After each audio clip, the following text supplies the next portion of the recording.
दोस्तों, पिछले कुछ दिनों से एक बड़ा सवाल हर किसी के मन में है। क्या भारत में फिर से लॉकडाउन लगने वाला है? 23 मार्च 2026 को भारत के प्रधानमंत्री नरेंद्र मोदी जी ने संसद में पूरे देशवासियों को सूचित करते हुए कहते हैं कि ईरान और इजराइल के बीच हो रहे युद्ध के कारण पूरे दुनिया में जो कठिन हालात बने हैं, इसका प्रभाव लंबे समय तक बने रहने की आशंका है। इसलिए हमें तैयार रहना होगा। हम पहले भी एकजुट होकर कोरोना जैसी समस्याओं का सामना कर चुके हैं और इस बार भी हम एकजुट होकर इन समस्याओं का सामना करना होगा। बस यही बात सुनकर लोगों में डर फैल गया है। 28 फरवरी 2026 को अमेरिका और इजराइल ने ईरान पर ऑपरेशन एपिक फ्यूरी लॉन्च किया। इसके जवाब में ईरान ने स्ट्रेट ऑफ हॉर्मुज को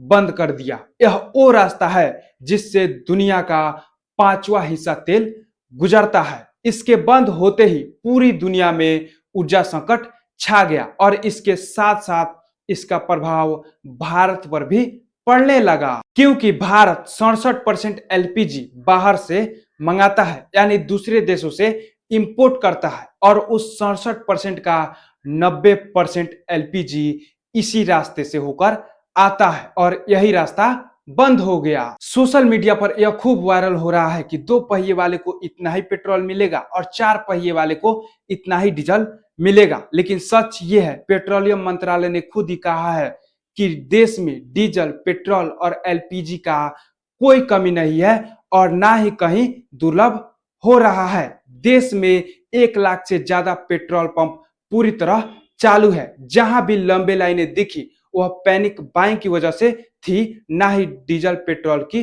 कमी की वजह से थी। हाँ, भले ही कुछ शहरों में एलपीजी की डिलीवरी में 7 से 14 दिन देरी हो रही है। फिर आते हैं उसी मुद्दे पर, क्या भारत में फिर से लॉकडाउन लगने वाला है? जवाब साफ है, नहीं, क्योंकि सरकार ने स्पष्ट कर दिया है कि कोई भी लॉकडाउन नहीं लगाया जाएगा।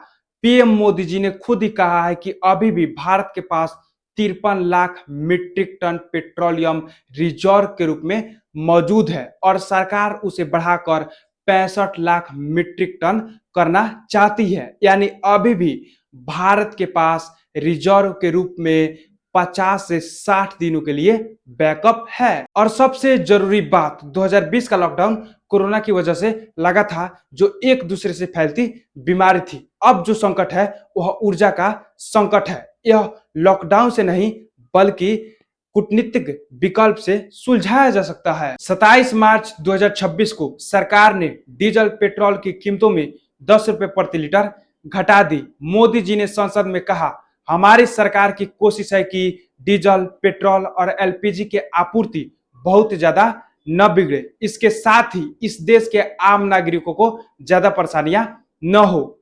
साथ ही साथ भारत पहले 27 देशों के साथ तेल का आयात करता था, लेकिन अब 41 देशों के साथ तेल का आयात करने लगा है, ताकि इस देश की आर्थिक स्थिति नहीं बिगड़े।